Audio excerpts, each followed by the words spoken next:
Yung mga hearing sa Kongreso na talaga namang kahindik-hindik. Kasi itong mamang ito, yan, yung Bryce na yan, galing yan sa Senado. Doon sa Senado, ang dami niyang revelasyon kung papaano yung mga pera dinadala sa kanya, kung paano yung mga pera daw, daan-daang milyon nakalagay lang daw sa kahon, ano daw yan, binibigay daw yan sa mga congressman. Di umano. Wala siyang pinangalanan doon. Basta ginisa lang siya. Yung sasakyan niyang mahal-mahal. 70,000 pesos lang yung kanyang sweldo pero meron siyang SUV na Lamborghini. Mas mahal yung SUV kaysa doon sa mismong sports car. And bihira yung merong mga ganon. So, nung nakaraan, masyado nating ginigisa yung mga diskaya. Yung pala, may mga taga-DPWH, meron din silang mga namumuhay din sila ng luxurious, tapos taga-gobyerno sila. So ngayon, etong mamang ito, nung nandoon sa Senado, kinisa nila, tinanong nila ng mga kung ano-ano, marami siyang inamin tungkol sa mga pera.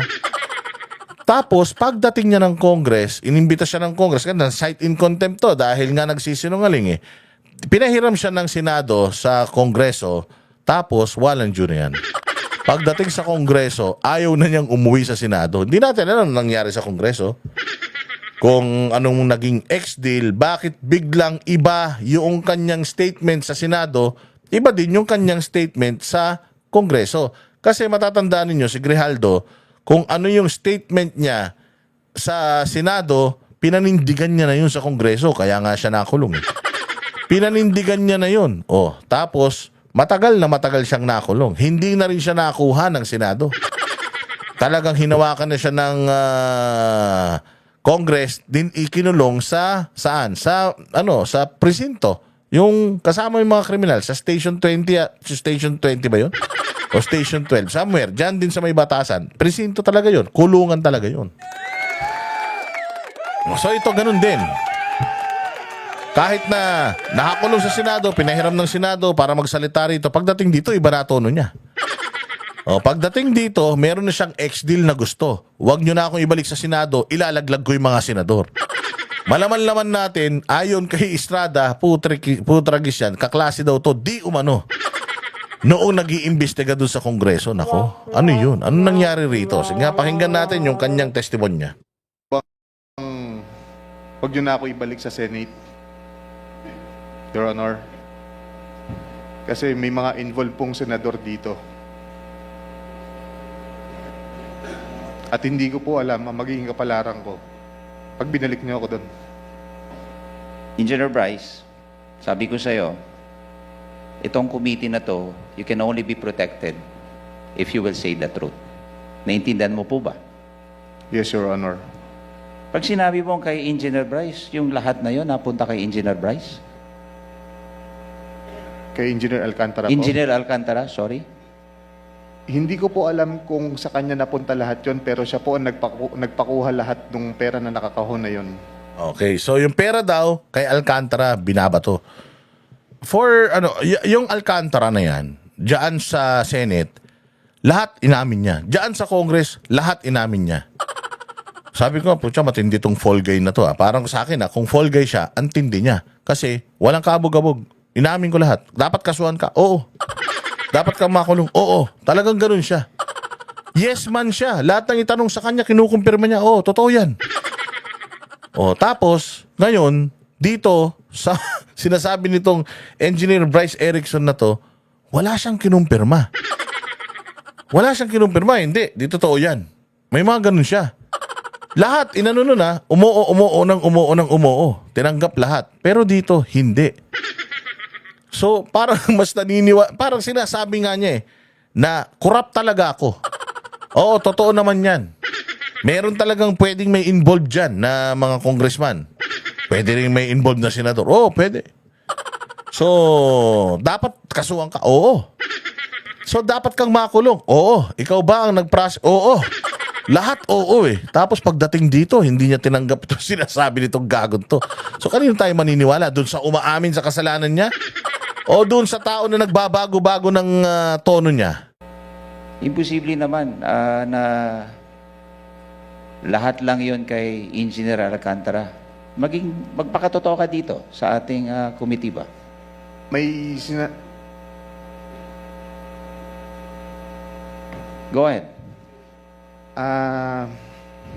para magsalita po ako ng mga involved dito kung kanino po napupunta yon. Siyempre, natatakot din po ako sa buhay ko, saka sa pamilya ko. Kasi hindi naman po birong tao itong mga involved dito eh. As I've said, So- Engineer Bryce, you will be protected by this committee as long as you will say the truth. Actually, Popols din to eh. Itong Bryce na ito eh. Tinan mo ah. Nahuli siyang nagnanakaw ng mga senador. Napaamin siya ng mga senador sa mga pagnanakaw niya. So siguro naisip niya, pucha, yari ako. I will not go down without a fight.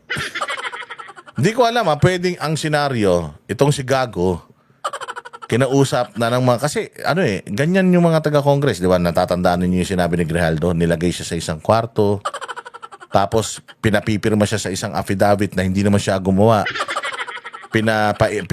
Mayroon pinapaamin sa kanya or something like that. Tapos ang kapalit, promotion and so on and so on. So, alam natin na may ganong issue itong hindi ko sinasabing totoo yun. That is Colonel Grijaldo's testimony sa Senate, and then pinanindigan din niya dyan sa Congress, kaya nga nakulong siya for a very long time. Ang tagal na nakulong, parang 6 months yata eh. Basta ganun, ang tagal na nakulong nun. Coronel yun active. Tapos tinanggalan ng sweldo yun, pinahirapan talaga yun. So eto, mga bossing, etong kumag na to, biglang pagdating niya dyan sa Congress, biglang iba na tono niya. Maglalaglag na siya ng mga senador. Walang nilaglag na congressman to Tapos gusto niya, pwede ba sa inyo na lang ako? Ayaw ko nang bumalik doon. Ilalaglag ko sila, pero wag nyo na akong pabalikin doon. Diba? Kasi kung talagang gusto mong ilaglag yung mga senador, doon mo sa Senado ilalaglag. Tama, doon mo sa Senado ilalaglag. Katulad nung sa mga Diskaya, tinanong sila ni Jinggoy, meron bang involved na senador? Wala po. Wala. Sigurado ka? Oo, wala. Hindi ba? Dito sa sa hearing na to, tinanong ulit mga Diskaya, may kurakot ba nung panahon ni Duterte? May nag-attempt. Pero talagang sobrang talaga noon. Sobrang higpit talaga noon. Oo, meron ding mga nag-a-attempt pero talagang wala. So kami umaamin na kami. Umaamin na sila sa Senado eh. Umaamin na kami na meron kaming ginawa namin yan dahil gusto namin mabuhay. Gusto namin magkatrabaho, may mga pinapasweldo namin kami. So yung corruption na yan, naging part kami nun. Inamin nila yun pero never nilang inamin na merong senador. Congressman, pinangalanan nila. Kaya nga pagdating nila dito sa Congress, ganun pa rin, firm pa din sila. Wala silang binago. Ang binago lang nila, actually, hindi naman binago. Kasi katulad ng sinasabi ko sa inyo, sabi ng mga Diskaya, si Zaldico, may tao daw na sinasabi kay Zaldico siya. May tao sinasabi kay Romualdez siya. Never lumapit sa kanya si Romualdez. Pero yung Atayde, yung Roman Romulo, yung March Sichudoro, yun ang sinasabi niya, kumikbak talaga sa kanya, personal.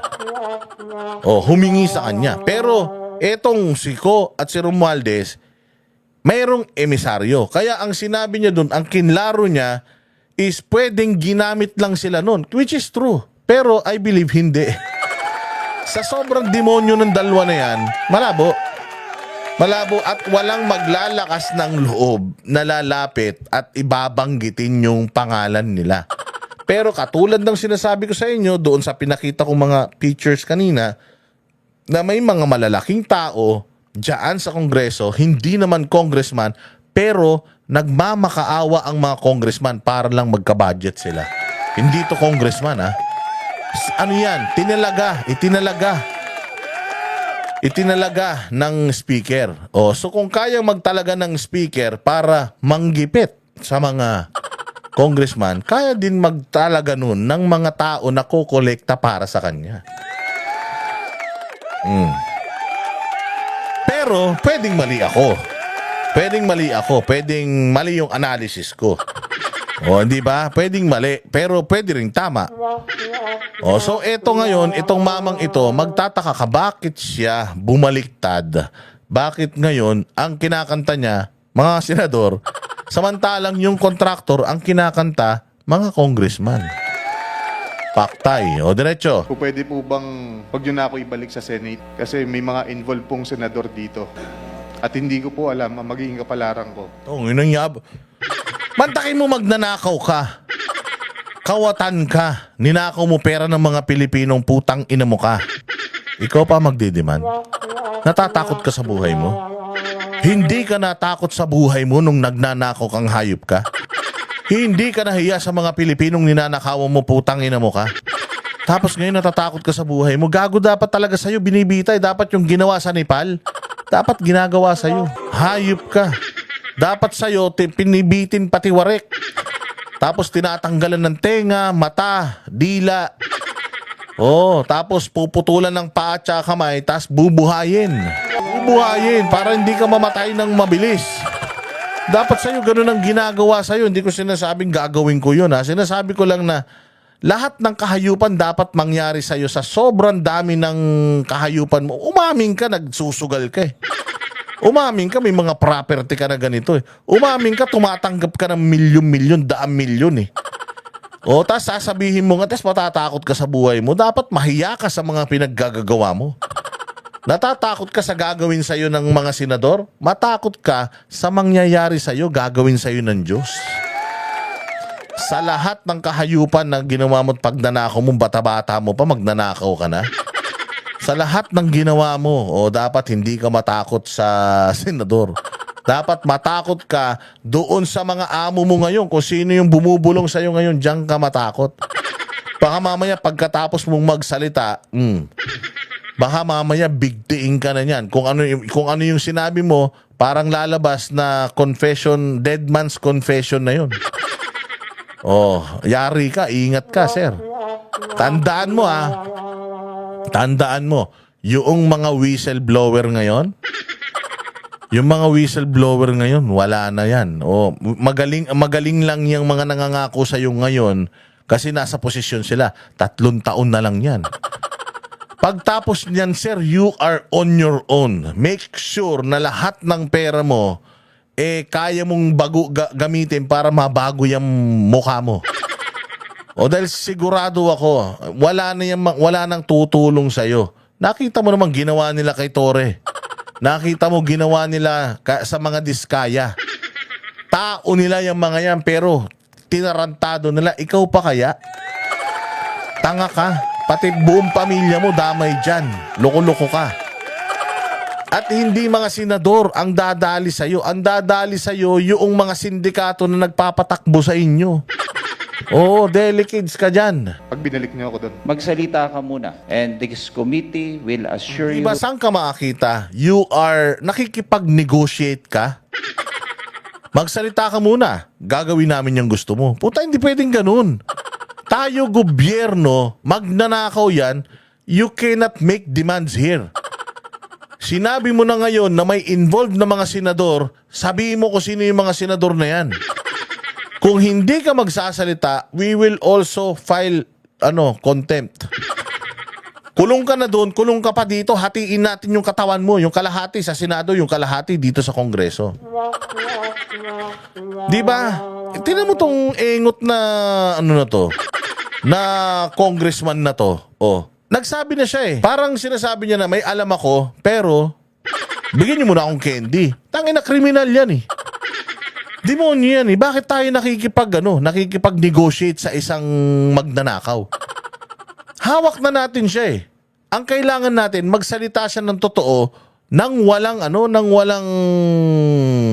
kapalit.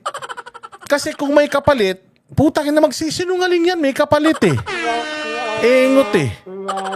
Iba naman kayo, Bopols. Kung ako yan, sinabi niya yan, sir, magsasalita ako, pero ipangako nyo, wag nyo na ako ibalik sa Senado. Bakit? Ano bang ginagawa nila sa'yo doon? Meron akong dito, papangalanan ko yung mga senador. O di pangalanan mo na. Eh di mas maganda nga pangalanan mo eh. Tapos pag binalik ka ron, paglabas, puro ka black eye. O ibig sabihin, pinahirapan ka ng mga senador, ibig sabihin, totoo yung sinasabi mo. Hindi ba, bakit ka papayag na hahawakan ka tayo sa liig ng mga kawatan na to? Gago talaga eh, no? Hindi lang gago tong magnanakaw, gago rin yung mga pumapayag pa sa kanyang terms. Putangin na yan. Criminal, may terms, ibibigay mo. Ganun kahina gobyerno natin. Walang Jo. That you will be protected. You will be protected? Puproteksyonan pa natin magnanakaw? Ano ba naman yan, congressman? Pag magnanakaw, hindi natin yan kinukonsinte. Pilitin nyo siyang magsalita ng katotohanan, ikulong nyo. Umamin na siya eh. Umamin na siya sa mga ginagawa niya. Pwede siyang makulong dahil dun eh. Umamin na siya kung sino yung mga binibigyan niya. O di saka natin. Kung sinabi, wag kang mag-alala. Yung mga papangalanan mong senador, ano yun natin? Papatawag natin yan dito para pabulaanan o i-confirm yung sinasabi mo. O, pag sinabi mo niya, eh basta ikulong niyo muna ako, i-ano niyo muna ako dito. Hindi ako makakapag-promise sa iyo niyan. We do not negotiate with our resource person. Tatanungin ka namin, sasagot ka lang ng kung ano yung katotohanan. Kasi kung merong hinihinging kapalit doon sa katotohanan na ilalahad mo, ibig sabihin, kagaguhan, di katotohanan niya. Kasi kung katotohanan niyan, the truth will set you free. Ano man ang mangyari sa'yo, aanuhin mo. Aaminin mo kung ano yung totoo. Pero pagka may ganyang kondisyon, ibig sabihin, putya yan, gagamitin mo pang leverage yung nalalaman mo. Eh, yung nalalaman mo, personal experience mo yung, kayo mismo yung mga magnanakaw na yun. Ninakaw nyo pera ng taong bayan, tapos gusto nyo pa ng proteksyon. Tangin na proteksyon ang kaya kita ng kamay ko. Hinayupak kayo talaga. Your Honor, parang mas kailangan ko po muna ng assurance nyo bago ako magsalita. Di ba puta ko ako congressman, magagalit ako niyan. Ano sinasabi mo assurance? Loko-loko ka ba? Nag-i-impose ka rito. I am a congressman, you're a resource person. Actually, suspect ka na nga dito eh. Tapos ikaw masusunod. Putang ina, ganyan kayong mga kriminal kalakas. Yung mga kriminal ganyang kalakas sa Pilipinas, sila yung mga nagdi-demand. Oh, parang ganito lang, pumatay ako ng 10. Oh, tapos gusto ko, yung ako lang ang pumatay, yung nag-utos sa akin, ituturo ko, basta hindi ako makakasuhan. Mastermind yun. Dapat makasuhan talaga yun. Pero yung pumatay, dapat bang pahirapan, parusahan din? Mas lalo, siya yung pumatay eh. Siya yung aktual na may dugo sa kamay. Oh. Di ba kahit na inutusan lang to ng kung sino man magnakaw, nagnakaw pa rin siya. Siya mismo ang kumuha ng pera eh. Siya mismo yung merong fingerprint doon sa deadly weapon eh. Tapos papatakasin natin para lang ituro yung mastermind. Hindi ba pwedeng dalawa silang ikulong, putang ina sila, ganon? Pa yan? Can I have a 1-minute recess? O siya nag-recess pa. Nag 1 minute recess pa si Kong. Oh, this is where your taxes are going. Pakinggan natin yung pagtatalo nila. Oh, ayan oh. Ayan, pakinggan natin to para malaman ito yung Alcantara. Yan yung kawatan. Oh, lahat inamin yan. Bukod dito sa sinasabi nitong Bryce na to. Oh, pakinggan natin tong balitang to.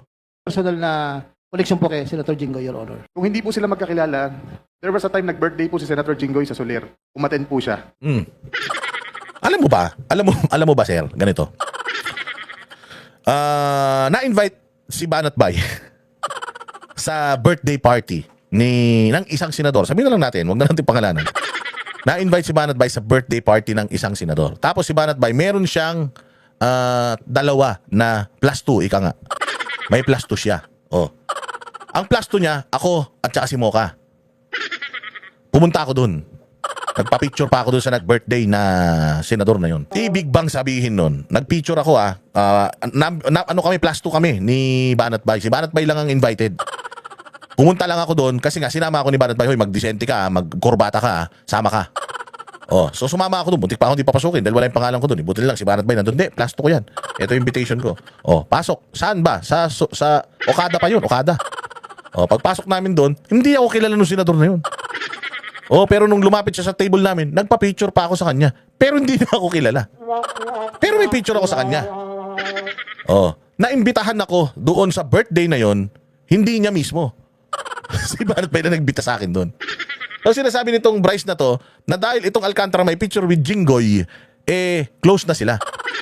Tanga, ang daming nagpapa-picture din sa akin ng mga subscriber. They follow me, pero hindi kami talaga close. Ang dami kong picture with personalities. May picture pa ako kay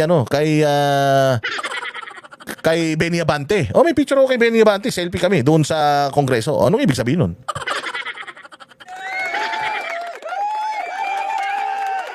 Diba? Oh, so sinasabi niya, close sila. Paano close? Inimbita pa nga siya sa birthday. Hindi naman lahat ng tao doon personal na maiimbita noong minsan may plus 2, plus 1, plus 3. O yung yung isang tao lang inimbita niya, minsan nanganak, nagkaroon ng 5 kasama. Kasi wala makain sa kanya, tara kain tayo doon sa birthday yan. Kakapalang mukha, hindi ba? Hindi ibig sabihin nun kakilala mo na yung may birthday. Maaaring kakilala mo, pero hindi kanya kilala. Kung hindi po sila magkakilala, Your Honor, Sinasabi mo na hindi ka nagbibigay kay Senator Joel Villanueva? May sinabi ka bang gano'n kanina? Opo, wala po akong dinideliver. Yun po kasi ang pagkakasabi ni Kaya nga, Prince. wala kang dinideliver Yes kay po. Senator Jinggoy. Wala po, Your Honor. Wala eh. So kanino ka maniniwala? Doon sa tao na umaamin sa krimen na ginawa niya? Kasi itong Alcantara na to, inamin niya lahat ng krimen niya eh. Sa Senado, dyan sa Congress, inamin niya eh. Isa lang ang hindi niya inaamin, na nagbibigay siya ng pera kay Jinggoy, na nagbibigay siya ng pera kay Villanueva. Kasi si Jinggoy at si Villanueva yung mainit dito sa sa issue na to eh. Anak ng tinapay. Malaman-laman mo, yung nag-iimbestiga at saka itong Bryce, magkaklase daw. O mamaya, makikita nyo. Tinatanggi mo yun sa dalawa. Yes po, Your So Honor. tama yung pagkakarinig ko kanina na sinabi mo? Yes po, Your Honor. Yun lang. Pero ano connection nyo ni Senator Jinggoy Estrada? Wala po, Your Honor. Ulit-ulit eh. Wala nga daw koneksyon. Ang nagsusumbong lang yung magnanakaw. Kasi ang sinasabi nung Bryce, ako lang tumatanggap, binibigay ko sa boss ko. Ang boss ko si Alcantara. Tapos si Alcantara binibigay sa mga senador, kay Villanueva at saka kay Jinggoy. Bakit? Meron akong ebidensya. Anong ebidensya mo? Picture. Anong ebidensya mo na nagbibigay ng pera si Alcantara kay Villanueva? Merong isang speech na pinapakilala niya si Alcantara sa isang event or rally or something. Pinapakilala niya si Alcantara. Tanga! Kailangan mong ipakitang pruweba na itong mamang ito nagbibigay talaga ng pera sa kanila. Dapat meron kang at least CCTV footage, picture, nag-aabutan sila, ganyan. Binibilang nila yung pera, dalawa sila, ganun. Yun yung mga ebidensya, hindi yung... Anong ebidensya mo? May selfie sila. Anong ebidensya mo? Merong isang speech, si Villanueva, binabanggit niya yung pangalan. Putangin na yan. So kung ako binabanggit ko yung pangalan ni Satanas dito, ibig sabihin, kaibigan ko na si Satanas? Gago rin. Putangin ang logic na itong mga to. Bobo. Hindi ko po siya kaibigan o hindi po ako nakakalapit sa kanya, hindi po ako nakapunta po sa kanya. Wala po kayong pagkakaibigan sa mga Estrada? Wala po, Your Honor. Maliban po, ako yung naging empleyado lang. Ito si Pisngi, Kaklase niya pala yung Alcantara, yung Bryce, sabi ni Jinggoy. Ewan ko kung totoo. Pero according to Jinggoy, kaklase daw niya. Ano ibig sabihin nun? Ano kaya ba? Nagkaano ba kayo? Nagkausap ba kayo? Palagay ko hindi. Baka talagang nagkaroon lang ng change of heart. Mas may tiwala si yung Bryce sa Congress. Bakit kaya mas may tiwala yung Bryce sa Congress? Nakapansin nyo? Huwag nyo undalin sa Senate kasi mas tiwala ako sa Congress. Bakit hindi ka humingi ng witness protection program sa mga senador? 'Di ba? Kasi kung may tiwala ka sa mga senador, mag-ano ka doon? Kung kakampi ka ng mga senador or meron kang ginagawang kabulastugan sa mga senador, ibig sa mali putya naman Halimbawa, ikaw, meron kang ginagawang pabor para sa mga senador. Binibigyan mo ng pera yung mga senador. Dapat mas kumpiyansa ka sa mga senador. Kasi hindi ka nila ilalaglag, bata ka nila eh. 'Di ba? Yung hearing, gagawin nila yan na magiging kang mabait na tao. Pero bakit ayaw mo sa Senado? Kasi nga, wala kang hawak sa Senado. Kaya malakas ang loob mo magsalita sa Congress at malakas ang loob mo na humingi ng or mag-demand sa Congress. Dahil mas marami kang kaibigan dyan. Dito nyo na lang ako ikulong. Dito nyo na lang ako ikulong, sir. Dito. Bakit mo gusto magpakulong dyan? Kulungan din naman doon sa Senado. Kasi dyan, marami mag-aalaga sa'yo. O ibig sabihin, ang mga kaibigan mo nandiyan dyan sa Kongreso. Kaya nga mas kumpiyansa ka dyan eh. Mas nagsasalita ka dyan. Mas gusto mong makulong dyan. O ayaw mo dun sa Senado kasi nga alam mo na wala kang backer dun. Wala kang tropa pits dun. Wala kang backup dun. Wala kang ano dun na, oy sir, di ba binigyan kita ng pera? Bakit hindi mo ko pinagtatanggol? Wala kang ganun. O dito sa Congress, di ba, sheltered na sheltered ka. Awang-awa sila sa'yo. Noong pinag-awayan ka sa senador, nung inilipat ka sa Pasay City Jail, di ba, to the rescue kagad tong kaklase mo daw. Nakawawa naman siya doon. Baka may mangyari masama sa kanya doon. Ba't pinagtatanggol ka nila? Nagnakaw ka sa pera ng taong bayan, ba't pinagtatanggol ka nila? Yun ang malaking question. Dapat yun ang malaking tanong na dapat itinatanong natin dito sa mga to. Po sa City Hall, pero Yun na nga. trabaho lang po, Your Honor. Trabaho lang po. Sino mga kasama doon? Yung city engineer po, Para malinaw, naging city engineer po kayo sa Maynila, tama po ba? division chief lang po ako, hepe lang po ako, Your Honor. Sino yung city engineer nun? City engineer Roberto Bernardo po. Yan yung undersecretary na binabanggit po ng lahat ng mga tao rito, di ba? Yes, Your Honor. So hindi ba kayo magkakasama sa isang sindikato? Hindi po, Your Honor, wala po. Magkasama kayo sa Maynila, magkasama kayo sa DPWH. Tapos tinatanggi mo ngayon na wala kayong connection kay Jinggoy Estrada, Senador Jinggoy Estrada. Paano naman nangyari? Tingin niyo maniniwala yung mga taong bayan? Wala po kong personal na connection po kay Senator Jingo, Your Honor. Ibig mo sabihin, nung panahon na yon, sino ba mayor noon? Tatay niya, hindi ba? Yes, Your Honor. Tingin mo naniniwala kami sa mga ganyang mga... Grabe naman kayo mag-connect. So dahil si Erap, dating taga Maynila, tapos nagpa-project siya sa Maynila, may connection na sila ni Jinggoy. So kung halimbawa ito si Sir, may project din siya sa Naga. Tapos mayor doon si Leni Robredo. Oh, mayroon siyang corruption din na ginawa sa Naga. Oh, pwede ba nating sabihin na yung anak ni Leni Robredo involved sa corruption niya? Labong naman nung pagko-connect the dots nyo. Hindi ba? Dahil si Jinggoy, ang layo eh. Puta si Erap na, wala nang maalala. Tanda na ni Erap, pucha yan. Ang tanda na ng tao. Walang hiya na yan sa tanda na ng tao dahil mantakin mo Manila pa, hindi man lang San Juan, Manila pa. Sabagay naging mayor si Erap doon, isang termino, 3 taon. Walang June na yan. So ang sinasabi nila, because naging engineer ka sa Maynila, naging mayor si Erap doon, hindi kayo nagkaroon ng connection ni Jinggoy. Gago. Senador na si Jinggoy noon. Saka si Jinggoy noon baka nakakulong. Di ba? Alam ko nakakulong si Jinggoy noon eh. O dahil dyan sa Napoles, di ba? Nung mayor yung tatay niya, nakakulong si Jinggoy noon as far as I know.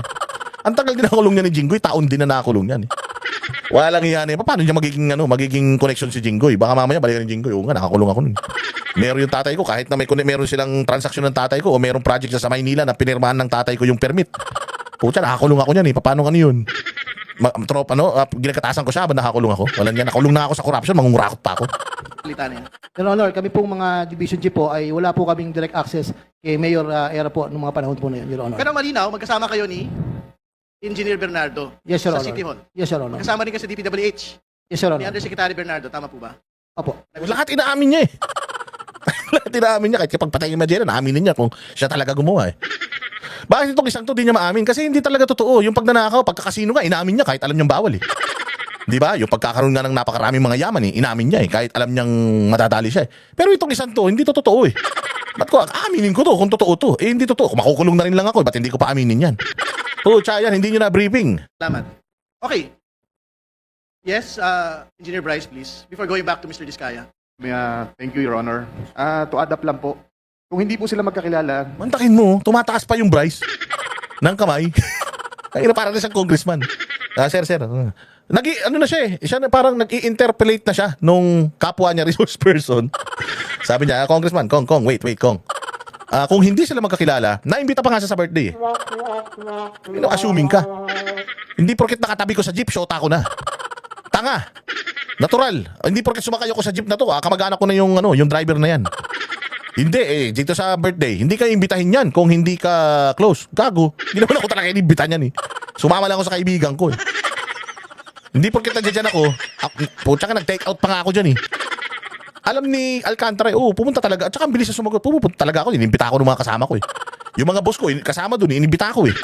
O di, pero personal na magkakilala, magkaibigan, bibigyan ko na siya ng daan-daan milyon. Walang ganun.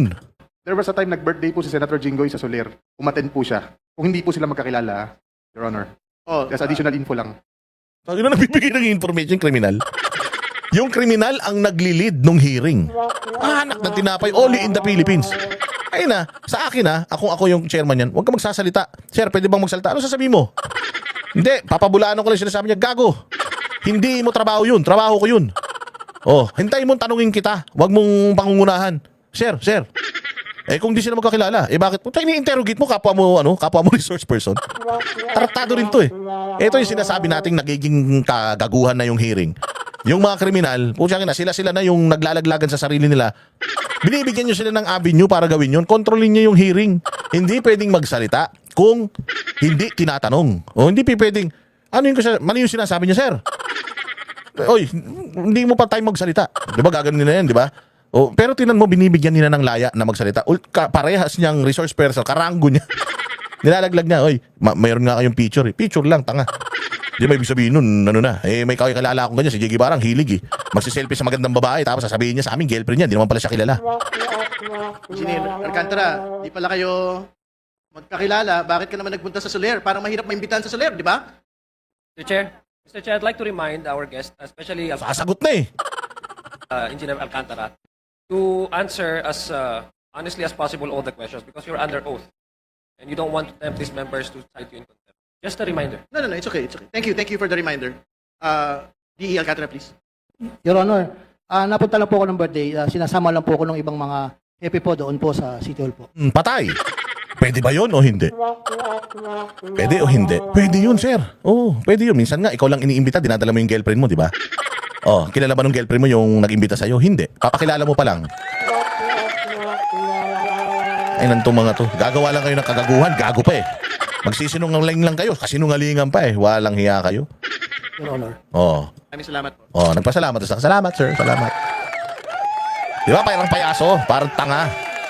Oh, yan yung hearing na yan. Diyos ko po. Huwag kayong picture ng picture, ha? Huwag kayong picture ng picture. Visit kayo. Picture na naman kayo ng picture, ha? Kaya